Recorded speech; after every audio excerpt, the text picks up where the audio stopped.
दोस्तों, आपका इस बेस्ट कृष्णा चैनल पर स्वागत है। भगवान श्री कृष्ण जी कहते हैं, हरि नाम आपके साथ चलता है।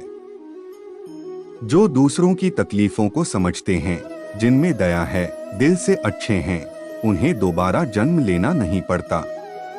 वृक्ष से पत्ते झड़ते नहीं तो हमें बसंत के महत्व का आभास नहीं हो पाता। वैसे ही यदि जीवन में दुख ना हो तो सुख के भी महत्व का आभास नहीं होता। कुदरत जब किसी के साथ किए गए धोखे की सजा देती है तो याद रखना, बोलने लायक तो दूर, इंसान को रोने के काबिल भी नहीं छोड़ती। कौन क्या कर रहा है, कैसे कर रहा है और क्यों कर रहा है, इन सब से आप जितना दूर रहेंगे उतना ही आप खुश रहेंगे। आशु जीवन शैली का एक हिस्सा है, किंतु आगे आने वाली समस्या का समाधान नहीं। व्यक्ति को दुख होना उसके जीवन का हिस्सा है, किंतु जीवन भर पीड़ा को हृदय से लगाना आगे बढ़ने का समाधान नहीं। प्रेम सदैव माफी मांगना पसंद करता है और अहंकार सदैव माफी सुनना पसंद करता है। घड़ी कितनी भी मूल्यवान हो, परंतु समय को वश में नहीं कर सकती है। वैसे ही मनुष्य कितना भी बलवान हो, नीति को वश में नहीं कर सकता है। विषयों के बारे में सोचते रहने से मनुष्य को उनसे आसक्ति हो सकती है।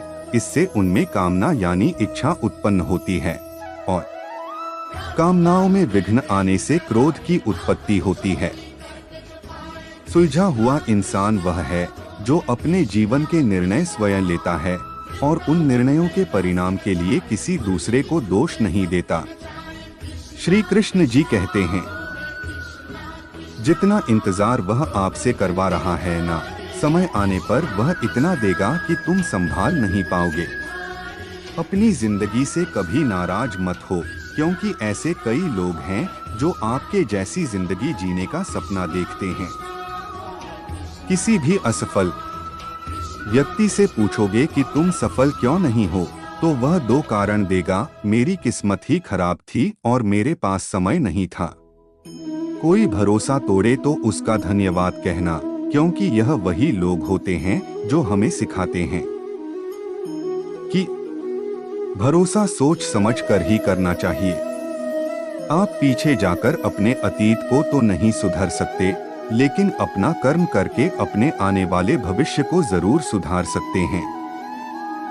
प्रेम करना है तो केवल माँ बाप और ईश्वर से करो, क्योंकि यह कभी धोखा नहीं देंगे।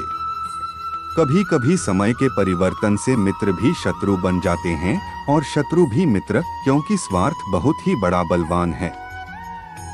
चंदन का पेड़ पूरे संसार में अपनी सुगंध के लिए जाना जाता है, पर यही संसार अक्सर भूल जाता है कि उस चंदन के वृक्ष पर संसार के सबसे जहरीले सांप होते हैं। इसलिए बाहर से अत्यंत मीठा बोलने वाला व्यक्ति अंदर ही अंदर शत्रु का भाव भी रख सकता है। इसलिए सोच समझकर ही किसी पर विश्वास करें। जब आप प्रभु के साथ जुड़ जाओगे तो आपकी परीक्षा आरंभ हो जाएगी। कुछ लोग इसे दुख समझते हैं तो कुछ लोग प्रभु की कृपा। श्री कृष्ण कहते हैं, अगर आपके जीवन से गलत व्यक्ति नहीं जाएंगे तो सही व्यक्ति का आगमन भी नहीं होगा। जो लोग आपका मुकाबला नहीं कर सकते, वह लोग आपसे नफरत करने लगते हैं। मूर्ख लोगों से कभी विवाद मत करो, मूर्ख लोगों से विवाद करने पर नुकसान आपका ही होगा। ऐसे लोगों के साथ बहस होने पर आपकी ही कीमत गिर जाएगी। इसलिए जितना हो सके उतना मूर्ख लोगों से दूर रहे। गुरु से ज्ञान सीखो, पिता से संघर्ष सीखो और माँ से संस्कार। बाकी जो बचा है वह दुनिया सिखा देगी। जहाँ जिनका दाना रहता है, समय उनको अपने पास बुलाता है। कोई किसी के हक का नहीं खाता। केवल दो चीजों से इंसान सारे रिश्ते खो देता है, एक गलतफहमी और दूसरा इंसान का अभिमान। भीड़ हमेशा उसी रास्ते पर चलती है जो रास्ता आसान लगता है, लेकिन इसका मतलब यह नहीं कि भीड़ हमेशा सही रास्ते पर चलती है। अपने रास्ते खुद चुनिए, क्योंकि आपको आपसे बेहतर और कोई नहीं जानता। दुआ कभी साथ नहीं छोड़ता और बद्दुआ कभी पीछा नहीं छोड़ती। जो दोगे वही लौट कर आएगा, चाहे इज्जत हो या धोखा। धैर्य रखना, निराश मत होना, क्योंकि जिसने तुम्हें लिखा है वह ब्रह्मांड का सबसे बड़ा लेखक है। प्रशंसा चाहे जितनी कर लो, लेकिन अपमान सोच समझकर करना, क्योंकि अपमान वह उधर है जो अवसर मिलने पर ब्याज सहित लौटता है। दोस्तों, मेरा आज का यह सुविचार आपको कैसा लगा कमेंट बॉक्स में जरूर बताना। दोस्तों, मैं आपसे निवेदन करता हूँ, आप मुझे सपोर्ट करो प्लीज। लाइक शेयर करना। राधे राधे दोस्तों।